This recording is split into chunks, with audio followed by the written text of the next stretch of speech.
ये वीडियो थोड़ा लंबा होने जा रहा है क्योंकि ये थेरेपी आपके लाइफ टाइम तक काम आएगी और मैं आशा करता हूँ इसे सीखने के बाद आप अपनी फैमिली को ज़रूर सिखाएंगे।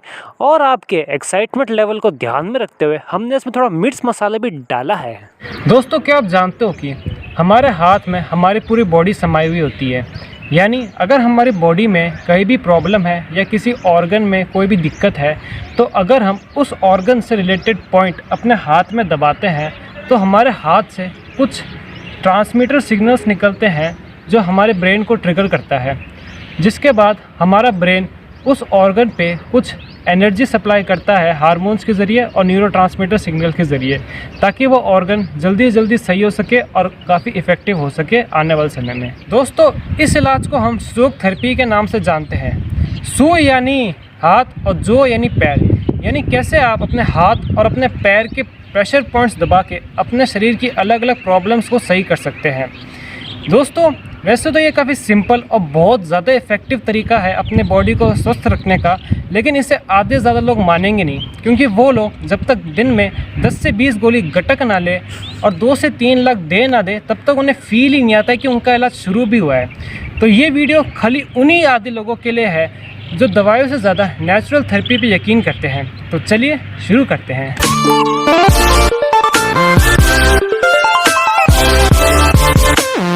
लेकिन आगे बढ़ने से पहले मैं आपको सुजोग थेरेपी के फ़ायदे के बारे में बताना चाहता हूँ, क्योंकि ज़्यादातर लोग फ़ायदे सुन के ही आगे बढ़ना चाहते हैं, मैं भी। तो सुजोग थेरेपी के फ़ायदे क्या क्या हैं? तो पहला फ़ायदा, ये काफ़ी इजी टू यूज़ है, बहुत सिंपल है, सबसे सिंपल शायद यही है। दूसरा, इसके कोई साइड इफ़ेक्ट नहीं है। तीसरा, ये 100% इफ़ेक्टिव है, चाहे आपका पेन या फिर आपकी डिजीज़ कितनी भी सीवियर हो, कितनी भी ज़्यादा हो, ये उसमें ज़रूर इफ़ेक्ट लाता है। चौथा, इसके अलावा किसी भी दवा की ज़रूरत नहीं है, ना ही आपको हॉस्पिटल जाने की ज़रूरत है।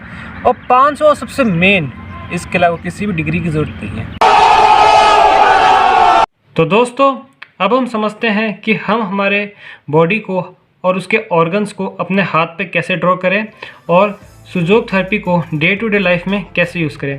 तो दोस्तों, ड्रॉ करने से पहले मैं आपको बेसिक समझाना चाहता हूँ कि हमारा जो थंब का रीजन है वो हमारे ऊपर वाला रीजन हमारे हेड को रिप्रेजेंट करता है और निचला हिस्सा हमारे नेक को रिप्रेजेंट करता है। फिर हमारे थंब का जो निचला हिस्सा है जो कि उभरा हुआ है वो हमारे चेस्ट को रिप्रेजेंट करता है, जिसके जस्ट नीचे डायफ्राम आता है और उसके डायफ्राम के जस्ट नीचे हमारा ये पूरा रीजन हमारे टमी को रिप्रेजेंट करता है, जहाँ पर हमारा स्टमक, इंटेस्टाइन सब आता है, जो मैं आपको आगे बताऊंगा ड्रॉ करते वक्त। बीच की 2 उंगलियां हमारे लेग को रिप्रेजेंट करती है, क्योंकि आप जानते हो लेग्स बीच में होते हैं, और साइड की 2 उंगलियां हैं वो हमारे हेड को रिप्रेजेंट करती हैं। जैसे कि आप जानते हो हैंड हमेशा साइड में रहते हैं। तो चलिए अब हम ड्रॉ करना शुरू करते हैं। तो हम सबसे पहले डायफ्राम ड्रॉ करेंगे ताकि हमको आइडिया हो जाए कि ऊपर वाला रीजन कौन सा है और नीचे वाला रीजन कौन सा है। तो डायफ्राम ड्रॉ करने से पहले सबसे हम विस्ट की लाइन ड्रॉ करेंगे। तो विस्ट की लाइन ड्रॉ करने के लिए आपको हाथ को बस थोड़ा सा ऊपर करना है, फिर उसके बाद आपको विस्ट की लाइन दिख जाएगी। ऐसे आपने विस्ट की लाइन मार्क कर दी है। इसके बाद आपको ये जो आपको लास्ट लाइन दिख रही है, ये विस्ट के जस्ट ऊपर वाली लाइन जो ऊपर की तरफ जा रही है वो हमारे डायफ्राम की लाइन है, जो कि हमारे इस ब्लैक रीजन से शुरू होती है और इस वाइट यानी हमारे पाम रीजन पे आके हमारे चेस्ट को रिप्रेजेंट करती है ये वाली लाइन। और ये लाइन को हमको जो थिनार रीजन है, ये जो उभरा हुआ रीजन है, इसके जस्ट नीचे ड्रॉ करना है, क्योंकि ये हमारी डायफ्राम वाली लाइन है। ये हमारा डायफ्राम हो चुका है, जिसके ऊपर वाला रीजन हमारा अपर बॉडी है और नीचे वाला रीजन हमारा लोअर बॉडी है। अब आपको एक चीज़ का ध्यान रखना है कि जब आप अपर बॉडी का इलाज कर रहे हो तब आपको हाथ को ऐसे पकड़ना है, और जब आप लोअर बॉडी का इलाज कर रहे हो तब आपको हाथ को ऐसे पकड़ना है। क्योंकि अगर ये हमारा अंगूठा और थिनार रीजन यहाँ पर होता तब तो कोई प्रॉब्लम ही नहीं थी, तब तो आराम से हो रहा था। लेकिन बाय नेचर ये हमारा ऑब्लिक है यानी टेढ़ा है, इसलिए हमको टेढ़ा हाथ पकड़ के ऊपर वाले रीजन का इलाज करना चाहिए। अब हम मिड लाइन ड्रॉ कर लेते हैं ताकि आपको लेफ़्ट राइट का ध्यान रहे।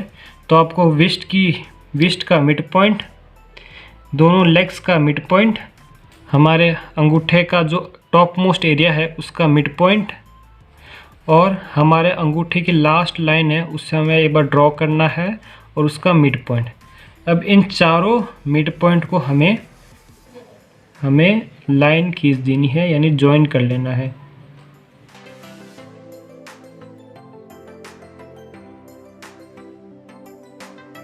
अब मैंने मिड पॉइंट सारे ड्रॉ कर दिए हैं, तो ये वाला रीजन हमारा लेफ़्ट का होगा और ये वाला रीजन हमारा राइट का होगा। जैसे कि आपको अंदाज़ा जब आप करोगे तब आपको ऑटोमेटिकली हो जाएगा। फिर इसके बाद हम शुरू करते हैं अपने ऑर्गन्स ड्रॉ करना। तो सबसे पहले हम हेड से स्टार्ट करते हैं।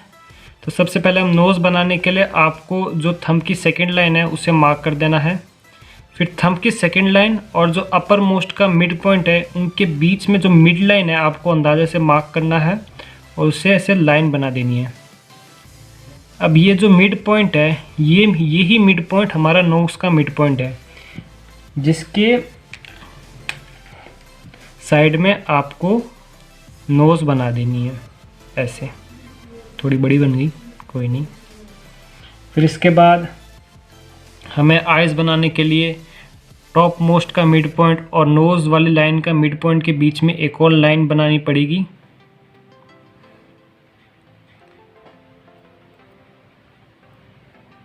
अभी ये जो बॉक्स जो बना है इस बॉक्स का जो सबसे सेंटर पॉइंट है वो हमारे प्यूपल को इंडिकेट करता है, प्यूपल को जो हमारी आइज़ में होती है बीच बीच में। तो आप इसका मिड पॉइंट को अंदाजे से ऐसे लोकेट कर लीजिए। चाहे तो अपनी आइज़ को थोड़ा बड़ा कर सकते हैं। फिर इसके बाद हम माउथ ड्रॉ करते हैं। तो माउथ का सिंपल सा है, ये जो जस्ट हमारे थंब की जो फर्स्ट लाइन है वो हमारे माउथ को रिप्रेजेंट करती है। तो हमें ऐसे उसको ऐसे स्माइली फेस बना देना है। फिर इसका जो नीचे वाला हिस्सा ये हमारे चिन को रिप्रेजेंट करता है।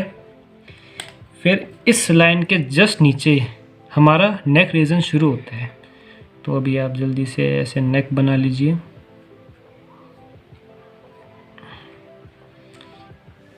इसमें थोड़ा टाइम लगेगा क्योंकि ये बहुत ही सुजोग थेरेपी का सबसे मेन पार्ट यही है कि आपको एकदम परफेक्टली ड्रॉ करना है। आपको पता होना चाहिए कौन सा ऑर्गन किस जगह है, तभी आपकी सुजोग थेरेपी काम करेगी, वरना कोई फ़ायदा नहीं है। तो ये आपका नेक रीजन हो गया। फिर ये हमारे नेक के जस्ट नीचे हमारा चेस्ट रीजन शुरू होता है। तो आपको सबसे पहले लंग्स बना देने हैं। तो आपने ऐसे लंग्स बनने के बाद आप जैसे कि आप जानते हो लेफ़्ट वाले लंग्स में हमारा हार्ट होता है, तो आपको ऐसे हार्ट बना देना है।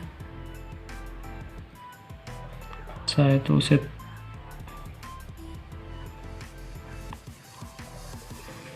फिर आप चाहे तो इसकी ब्रांचेस बना सकते हो।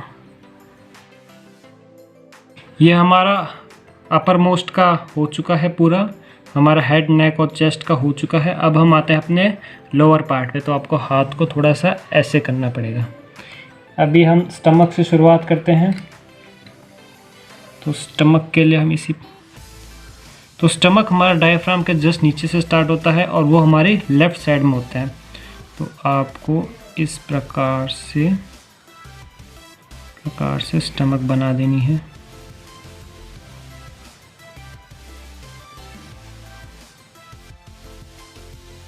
ये आपकी स्टमक हो गई है। फिर इसके बाद हमारा लीवर आता है। लीवर हमारे वेस्ट लाइन के जस्ट नीचे से शुरू होता है और वो ट्रायंगुलर शेप में होता है, जिसका 1/3 पार्ट लेफ्ट साइड में होता है।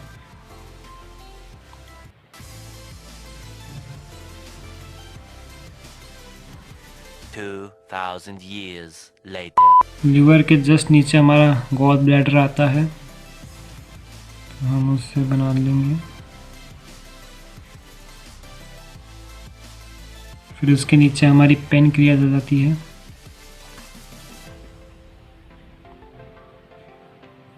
ये हमारी पेनक्रियाज हो गई है।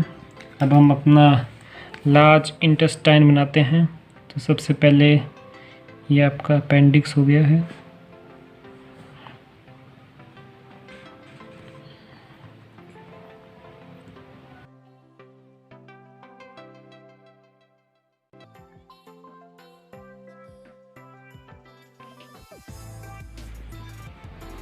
इसके नीचे हमारा यूरेथ्रा आ जाता है।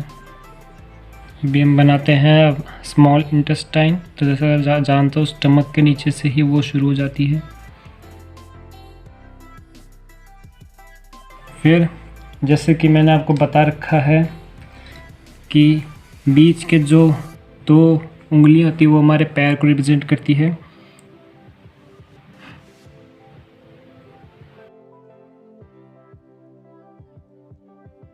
और साइड की 2 उंगलियां हमारे हाथों को रिप्रेजेंट करती है।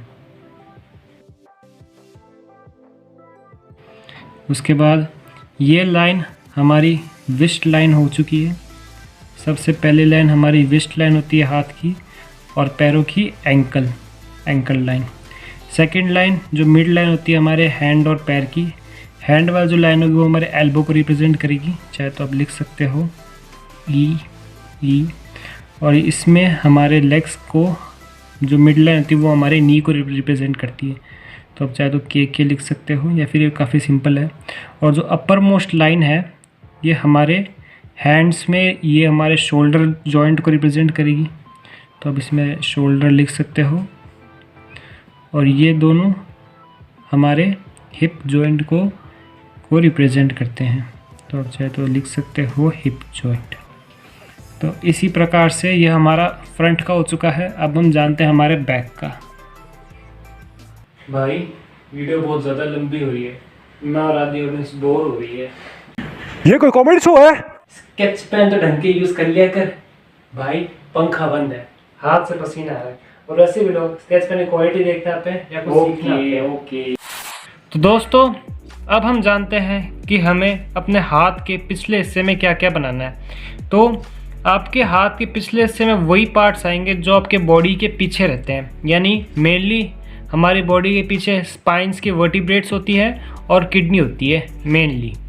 तो चलिए हम स्पाइन्स और किडनी बनाते हैं। तो सबसे पहले आपको शुरुआत में विस्ट लाइन बनानी है। विस्ट लाइन को आप चाहे तो यहाँ से ही कंटिन्यू कर सकते हैं। यहाँ से आप जैसे ऐसे मोड़ोगे एक लाइन आ जाएगी जो कि आपकी विस्ट लाइन है। इसके बाद आपको आपका जो टॉप ऑफ द हेड है उसको मार्क कर देना है। उसके बाद आपके थंब की जो सबसे लास्ट पार्ट आपके थंब का, उसे आपको ऐसे मार्क कर देना है। जो आपके ये वाला जो लास्ट पार्ट है इसको कंटिन्यू करते हुए आपको ये वाला भी ऐसे मार्क कर देना है। अभी इसके बाद हम एक स्ट्रेट लाइन खींचेंगे जो हमारे टॉप ऑफ द थंब से निकल के इस थंब की मिड लाइन तक आएगा और फिर उससे गुजरते हुए वो एकदम नीचे जाएगा। याद रखना है आपको इस बार विस्ट लाइन के मिडल में नहीं लेके जाना है, क्योंकि वो मैं आपको आगे बताता हूँ क्यों। इसके बाद हम स्पाइन का शुरुआत करते हैं। तो हमारी जो स्पाइन होती है वो हमारे सर्वाइकल से शुरू होती है, जो हमारे नेक की स्पाइन होती है। तो सर्वाइकल जैसा कि आपको पता है हमारा नेक रीजन है वो यहाँ से शुरू होता है। तो मतलब कि थंब की लास्ट, पिछले थंब की जो लास्ट लाइन है वहाँ से हमारा, उसके नीचे से हमारा सर्वाइकल शुरू होता है। तो अभी हम अपनी सर्वाइकल बोन्स बनाना शुरू करते हैं। तो आपको याद रखना है कि यहाँ से लेकर यहाँ तक हमारा नेक रीजन है, और नेक रीजन में सर्वाइकल बोन आती है स्पाइन की जो 7 होती है। तो आपको इस प्रकार से 7 बॉक्सेस बनाने हैं। तो सर्वाइकल बोन ख़त्म हो चुकी है, जिसके बाद आपकी थोरैक्सिक बोन शुरू हो जाती है जो कि 12 बोन होती है, लेकिन हमारे अपर पार्ट में सिर्फ 12, हमारे अपर पार्ट में 12 में से सिर्फ 7 होती है और निचले पार्ट में 5 होती है। तो हम इधर से लेकर यहाँ तक हमको 7 बोन बनानी है T7 तक। थोरैसिक T7 तक ये हो चुके हैं, ये C7, ये T7। इसके बाद आपको एक मिड लाइन बनानी है अपने लोअर बॉडी में। तो ये यहाँ से शुरू होगी आपके बिटवीन टू लेग्स से, और ये मिड लाइन शुरू होते होते विस्ट की सबसे मिड पॉइंट पर आएंगी। फिर यहाँ से आपकी जो लंबार एरिया है वो कुछ थोड़े से में ही शुरू हो जाता है, यानी कुछ आपका जो लंबार एरिया है इसके नीचे आपका लंबार एरिया होगा, और लास्ट में आपका सैक्रल जो कि हमारे एंडिंग पॉइंट पे होता है। तो फिर आपको T7 तक हो चुके हैं, हमको T12 बनाने हैं, तो हमें 5 डब्बे और बनाने हैं थोरेसिक के, जो हमारे डायफ्राम के नीचे आते हैं। तो ये हो गए T12, C7 T12। अब लंबर के 5 आते हैं जो कि लंबे लंबे बोन, लंबे लंबे वर्टिब्रेट्स होते हैं।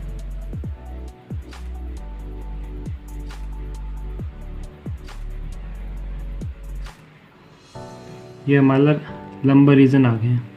फिर इसके बाद सैक्रम में 4 बोन्स होते हैं, 4 वर्टिब्रेट्स होते हैं, लेकिन वो चारों जुड़े हुए होते हैं। तो आप चाहे तो उन सबको एक ही बोन्स में बना सकते हो, कुछ ऐसे। तो ये हमारी स्पाइन हो चुकी है। तो किडनी का जो रीजन है वो T12 से लेकर L3 तक होता है। तो अभी हम किडनी की शेप्स बनाते हैं, उसके लिए कुछ अलग कलर ले लेते हैं। तो हम जानते हैं हमारा T12 का जो रीजन है वो यहाँ तक होता है। ये हमारा T12 है, और L3 तक, यहाँ से यहाँ हमारी किडनी होती है। तो अभी हम ऐसे अपनी किडनी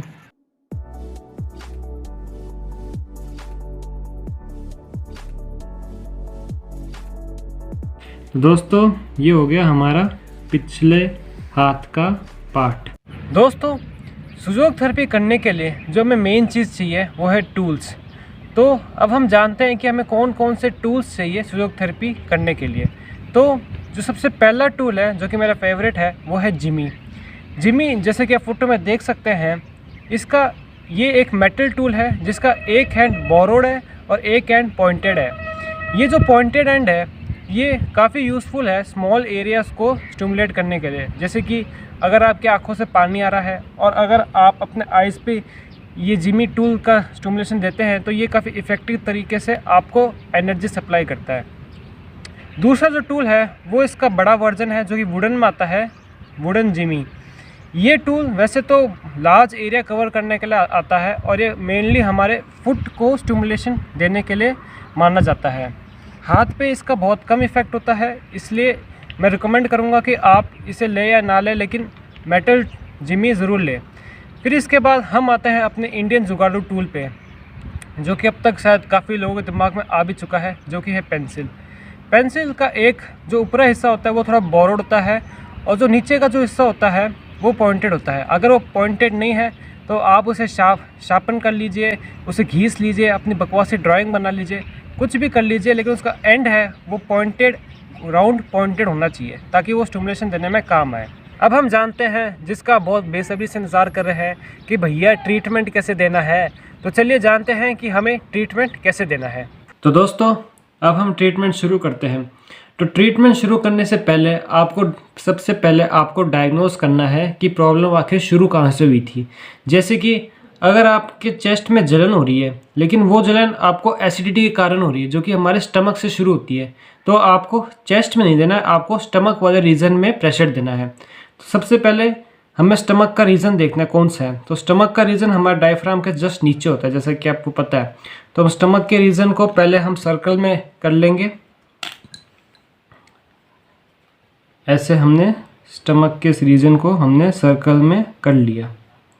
फिर इसके बाद हम जिमी या फिर पेंसिल या फिर कोई भी टूल लेके हम हर एक उस सर्कल के हर एक पॉइंट पे हमें स्टिमुलेट करना है, कुछ इस प्रकार सर्कुलर मूवमेंट से। ऐसे करते करते हमको हर एक पॉइंट को अच्छी तरह से, चाहे तो 2 राउंड ले सकते हो, लेकिन अच्छी तरह से ऐसे प्रेस करना है। पहले बॉर्डर से शुरुआत करेंगे और फिर अंदर की तरफ। फिर ऐसे जब आप करोगे तब एक पॉइंट ऐसा आएगा जहाँ पर आपको सबसे ज़्यादा सीवियर पेन हो रहा होगा, और वही मेन पॉइंट है उस प्रॉब्लम का। तो जो वो मेन पॉइंट है हमें उसे मार्क कर देना है। जैसे कि ये आपका मेन पॉइंट है, तो इसे आपको ऐसे मार्क कर देना है, और फिर इस पर आपको कुछ 1 मिनट के लिए ऐसे प्रेशर देना है, 5-5 सेकंड छोड़ के ऐसे 1 मिनट तक प्रेशर देना है। फिर इसके बाद या फिर इससे पहले इसके साथ ही आप वापस ऐसे कीजिए और इसके जो वो पॉइंट ढूंढिए जहाँ पर आपको थोड़ा कम दर्द हो रहा है मेन पॉइंट के मुकाबले। और जब आप वो पॉइंट ढूंढ लो तब आप उसे कुछ अलग कलर की पेंसिल कलर स्केच पेन से ऐसे मार्क कर लीजिए, ऐसे मार्क कर लीजिए। तो वो हो जाएंगे हमारे सेकेंडरी पॉइंट जहाँ पर आपको कम दर्द हो रहा है, और उसे भी आपको कम से कम 15-20 सेकंड के लिए ऐसे ऐसे स्टिमुलेशन देना है। तो पहले आपको डायग्नोस कर लेना है कि प्रॉब्लम शुरू कहाँ से हो रही है। फिर आपको जब प्रॉब्लम पता चल जाए तब आपको उस ऑर्गन को ऐसे सर्कल में ले लेना है। फिर आपको सर्कल के अंदर हर जगह ऐसे पेंसिल को ऐसे राउंड घुमाते हुए स्टिमुलेशन देना है। फिर वहाँ पर जो सबसे मेन पॉइंट होगा वो सबसे ज़्यादा दर्द करेगा, उससे आपको मार्क कर देना है। उसके बाद आपको सेकेंडरी पॉइंट मार्क करना है जहाँ पर कम दर्द हो रहा है। फिर उन सबको एक एक करके ऐसे स्टिमुलेशन देना है, मेन पॉइंट पर 1-2 मिनट के लिए और सेकेंडरी पॉइंट पे 15 से 20 सेकंड के लिए हर आधे घंटे या फिर 1 घंटे के अंदर। तो आज हमने सुजोग थेरेपी का बेसिक समझ लिया है, जिसके लिए आप अपने आप को कॉन्ग्रेचुलेशन बोल सकते हो। और अगले वीडियो में हम सुजोग थेरेपी को और एडवांस लेवल पर लेके जाएंगे, लेकिन टेंशन मत लो, वो भी काफ़ी सिंपल होने वाला है और बहुत ही शॉकिंग होने वाला है। तो उसके लिए आप स्टे ट्यून रहिए। और अगर ये वीडियो आपको पसंद आया हो तो इसे लाइक कर दीजिए, ज़्यादा से लोगों को शेयर कर दीजिए व्हाट्सएप करके। और ऐसी वीडियो देखने के लिए आप हमारे चैनल को सब्सक्राइब करके नोटिफिकेशन बेल दबा देना, ताकि मेरी अगली वीडियो जैसी ही है आपके मोबाइल में टन बजे। और यहाँ तक मेरा वीडियो पूरा देखने के लिए आपका बहुत बहुत धन्यवाद। आंखें खोल के दिखाएं, खोल के दिखा।